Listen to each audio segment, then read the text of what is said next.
নমস্কার, আমি তাপস মণ্ডল। আপনি দেখছেন ফাইন্যান্স উইথ তাপস। আজকে আমি কথা বলবো ইনফ্লেশন নিয়ে। ইনফ্লেশন জিনিসটা অ্যাকচুয়ালি কি, মানে এটা খায় না মাথায় দেয়, এবং এটা আমাদের কেন জানা দরকার সেটা নিয়েও কথা বলবো। দেখুন, আপনি যদি সেভিংস, ইনভেস্টমেন্ট এসব করে থাকেন, সবাই করে, এটা যদি আপনি করেন তাহলে আপনার ইনফ্লেশন অবশ্যই জানা দরকার। ইনফ্লেশন মানে হলো মুদ্রাস্ফীতি। ঠিক আছে, মুদ্রাস্ফীতি মানে জিনিসপত্রের দাম বেড়ে যাচ্ছে আর টাকার ভ্যালু কমে যাচ্ছে, এটাই হচ্ছে মুদ্রাস্ফীতি। এই যে হারটা, এটাকে ইনফ্লেশন বলে। ইনফ্লেশন আমাদের ইন্ডিয়াতে ইনফ্লেশন রেট হচ্ছে এখন 6%। এর মানে হলো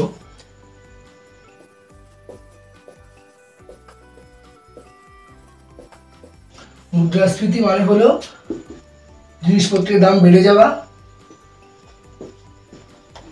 মূল্য বৃদ্ধি, আর একটা হচ্ছে টাকার ভ্যালু কমে যাওয়া।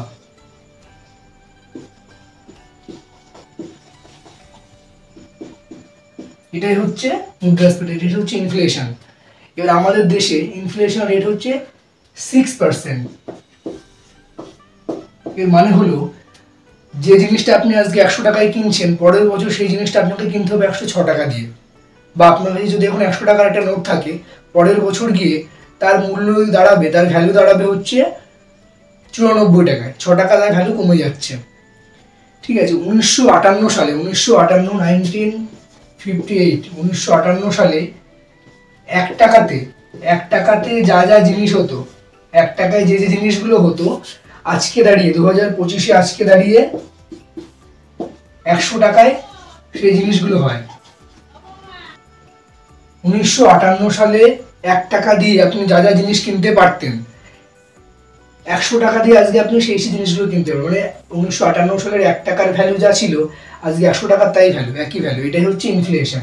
ঠিক আছে, তো আমাদের দেশে ইনফ্লেশন হচ্ছে 6%। এবার আমরা ইনফ্লেশনটা কেন জানবো?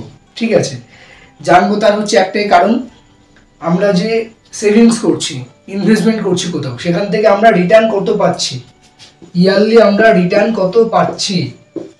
ঠিক আছে, এইটার জন্য আমাদের জানা দরকার ইনফ্লেশনটা, কত রিটার্ন আমাদের বছরে আসছে।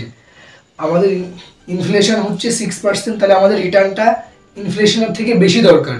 তাহলে আমাদের যা টাকার ভ্যালু তাই থেকে যাচ্ছে। 20 বছর বাদে গিয়ে, 10 বছর বাদে গিয়ে, 15 বছর বাদে গিয়ে আপনি যে সেভিংস প্ল্যানটা করেছেন, যে পরিকল্পনা করেছেন, তার রিটার্ন যদি ইনফ্লেশনের থেকে বেশি না আসে আপনার, তাহলে আপনার যে টাকাটা যা ভ্যালু তাই থেকে যাচ্ছে। তাই ইনফ্লেশনের থেকে বেশি রিটার্ন যেখানে, সেই সমস্ত জায়গাতে ইনভেস্টমেন্ট করতে হবে।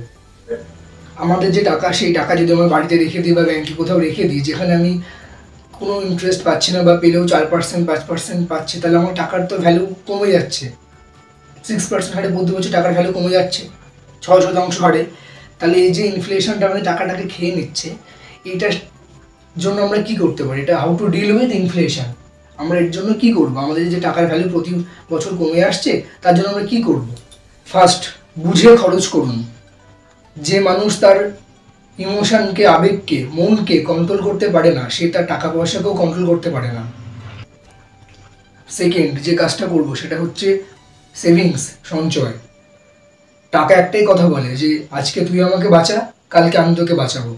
তাই আমাদের সেভিংস করতে হবে, সঞ্চয় করতে হবে, আর এমন জায়গায় সঞ্চয় করতে হবে যেখানে ইনফ্লেশনের থেকে বেশি রিটার্ন পাওয়া যায়। সেটা কোথায় পাওয়া যায়? সেটা হচ্ছে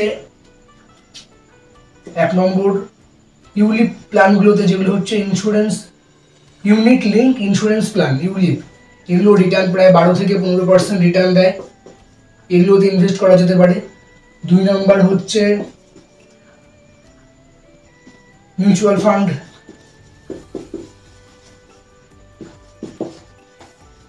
মিউচুয়াল ফান্ডে ইনভেস্ট করা যেতে পারে। 3 নম্বর হচ্ছে বিভিন্ন শেয়ার বা স্টকে, তবে এর জন্য অনেক অ্যানালাইজ করা দরকার। ঠিক আছে, শেয়ার, স্টকে। 4 নম্বর হচ্ছে ইটিএফ আছে। ইটিএফও অনেকটা মিউচুয়াল ফান্ডের মতো। মিউচুয়াল ফান্ডে যেমন বাল্ক অফ শেয়ারে, অনেকগুলো শেয়ারে, স্টকে আপনার টাকাটা খাটে, ইটিএফও তাই। ইটিএফও অনেকগুলো শেয়ার মিলে ইটিএফ তৈরি হয়, সেখানে আপনার টাকাটা ইনভেস্ট হবে। এই মিউচুয়াল ফান্ডে আর ইটিএফে আপনার টাকাটা কখনো জিরো হয়ে যাবে না। ঠিক আছে, আর হচ্ছে আপনি গোল্ড ইনভেস্ট করতে পারেন, সোনা কিনে রাখতে পারেন, ঠিক আছে, জমি কিনতে পারেন, ল্যান্ড কিনে রাখতে পারেন, সিলভারও রিটার্ন ভালো দেয়। এই সমস্ত জিনিসগুলোতে আপনি ইনভেস্ট করলে আপনার রিটার্ন ইনফ্লেশনের থেকে আপনার রিটার্ন বেশি আসবে, তাহলে আপনার টাকার ভ্যালুয়েশনটা কমে যাবে না। তাহলে ইনফ্লেশন থেকে বাঁচার জন্য আমাদের কি করতে হবে? আমাদের প্রথমে হচ্ছে বুঝে খরচ করতে হবে, সেকেন্ড হচ্ছে সঞ্চয় করতে হবে, আর থার্ড হচ্ছে ইনভেস্ট করতে হবে, তাও যেখানে ইনফ্লেশনের যে রেট 6% তার থেকে বেশি রিটার্ন পাওয়া যায় তেমন জায়গায়। কোন কোন জায়গায় সেগুলো আপনাদেরকে আমি এক্ষুনি বললাম। আর হচ্ছে ফোর্থ যেটা করতে হবে সেটা হচ্ছে 50-30-20 বাজেট রুল। এটা নিয়ে আমার একটা ভিডিও ইউটিউবে অলরেডি আছে, আপনারা দেখে নেবেন, ঠিক আছে। আমি এখানে ছোট করে একবার আপনাদেরকে বলে দিচ্ছি, বুঝিয়ে দিচ্ছি। 50-30-20 বাজেট রুল মানে আপনার ইনকামের 50% হচ্ছে আপনার পরিবারের যে বেসিক নিড তার পিছনে খরচা করবেন, 30% হচ্ছে আপনার যে ইচ্ছেগুলো হচ্ছে ডিজায়ার তার জন্য হচ্ছে খরচা করবেন, আর 20% হচ্ছে আপনাকে সেভিংস করতে হবে, ইনভেস্ট করতে হবে। এটা হচ্ছে 50-30-20 বাজেট রুল। এভাবে এই নিয়মটা আপনি ফলো করতে পারেন। আর 5 হচ্ছে আপনার যদি নতুন কোনো খরচের একটা জায়গা তৈরি হয় তাহলে আপনার তার জন্য অবশ্যই একটা ইনকামের জায়গাও নতুন তৈরি করতে হবে আপনাকে, ইনকাম সোর্স, ঠিক আছে। মনে রাখবেন যে হিসেবি হওয়া বা বাজেটিং করে চলা মানে কিপটেমি বা কৃপণতা নয়। তাহলে ইনফ্লেশন জিনিসটা কি সেটা আপনি বুঝতে পেরেছেন এবং কেন জানা দরকার সেটাও আপনাকে বললাম, ঠিক আছে। কিভাবে এটার সঙ্গে ডিল করবেন সেটাও বললাম। তো দেখা হবে পরের ভিডিওতে, ততক্ষণ bye, till the time build yourself.